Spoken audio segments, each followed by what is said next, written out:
Shalom,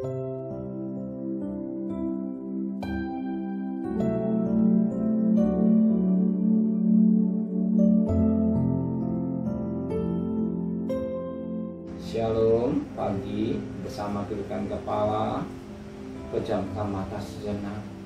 Bapa yang bersemayam dalam kerajaan surga, yang boleh kami kenal dalam nama Tuhan Yesus Kristus. Pagi yang cerah, kami mengadakan mesbah keluarga, mesbah pribadi. Kami boleh naikkan pujian penyembahan pada Bapa di surga, dan kami juga mau mendengarkan renungan firman-Mu. Roh Kudus menyucikan hati, pikiran kami, sehingga butir firman-Mu boleh mengoreksi, membimbing hidup kami, dan kami juga boleh menaikkan doa syafaat kepada Bapa di surga. Haleluya. Amin. Shalom. Pagi, mari sama-sama kita akan membaca firman Tuhan. Markus pasal 15. Markus pasal 15 ayat 20b sampai ayat 32. Markus pasal 15 ayat 20b sampai ayat 32. Yesus disalibkan. Kemudian Yesus dibawa keluar untuk disalibkan. Pada waktu itu lewat seorang yang bernama Simon orang Kirene, ayah Alexander dan Rufus yang baru datang dari luar kota, dan orang yang mereka paksa untuk memikul salib Yesus. Mereka membawa Yesus ke tempat yang bernama Golgota, yang berarti tempat tengkorak. Lalu mereka memberi anggur bercampur mur kepada Yesus, tetapi ia menolaknya. Kemudian mereka menyalibkan dia, lalu mereka membagi-bagi pakaiannya dengan membuang undi atasnya untuk menentukan bagian masing-masing. Hari jam 9 ketika ia disalibkan, dan alasan mengapa ia dihukum disebut pada tulisan yang sepasang di situ, Raja orang Yahudi. Bersama dengan dia disalibkan dua orang penyambut, seorang di sebelah kanannya dan seorang di sebelah kirinya. Demikianlah genap nas Alkitab yang berbunyi, ia akan terhitung di antara orang-orang durhaka. Orang-orang lewat di sana menghujat dia, dan sambil menggeleng kepala mereka berkata, "Hei, engkau yang mau merubuhkan bait suci dan mau membangunnya kembali pada 3 hari, turunlah dari salib dan selamatkan dirimu." Demikian juga imam mengkepala bersama-sama ahli Taurat mengolok-olok Yesus di antara mereka sendiri.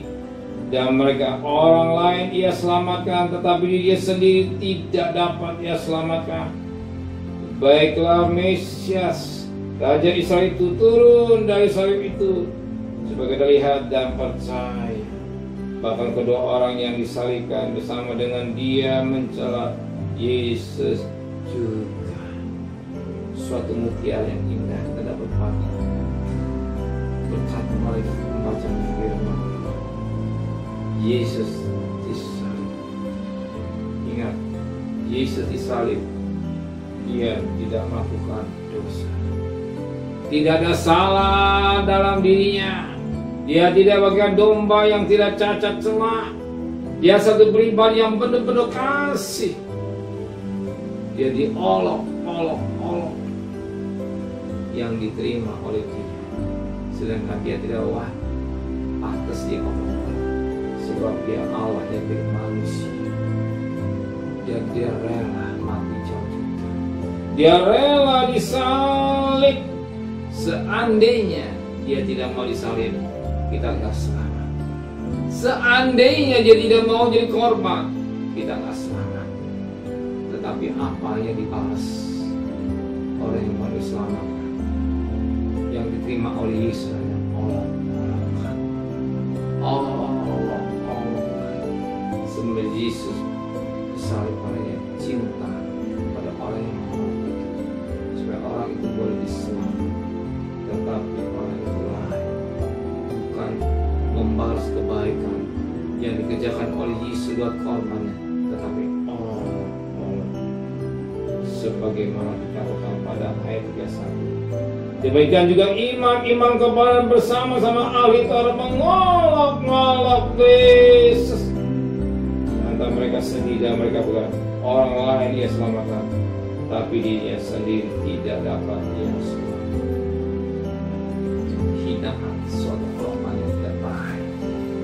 Demikian banyak terjadi kesal sekarang, hanya mengolok. Justru Yesus mati untuk keselamatan. Yesus mati keselamatan.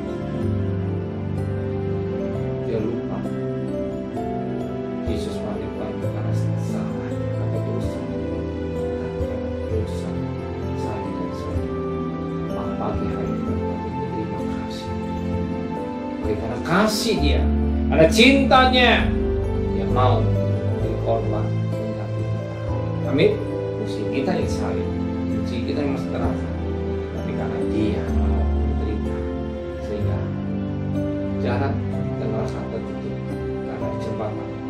Itulah Yesus sebagai jalan menuju ke surga. Amin. Saudara percaya, mari sama-sama kita berdoa. Terima kasih Bapak Bos buat firman, semua karena pengorbanan. Kalau bukan karena pengorbanan, kami hari ini belum bernafas, dan hari ini kami tidak selamat, dan kami boleh mengerjakan keselamatan dengan takut dan gentar.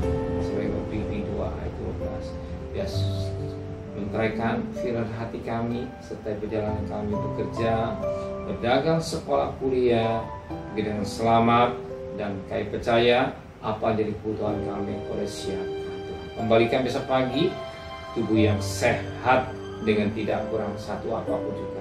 Berkati Pak Presiden, Wakil Presiden, para Menteri, para Gubernur, para Bupati, para Wali Kota, para camat, para lurah, para RW, para RT, para medis, para kawan Polri. Berikan mereka hikmat yang dari surga, dari semua takut kepada Tuhan. Dan kekasih, terimalah berkat nikmat dari Allah Bapa, cinta kasih sayang dari Tuhan Yesus Kristus, dan berkat Roh Kudus menyertai saudara mulai hari ini sampai Maranatha Tuhan Yesus datang. Yang cinta Dia katakan amin. Tuhan memberkatinya.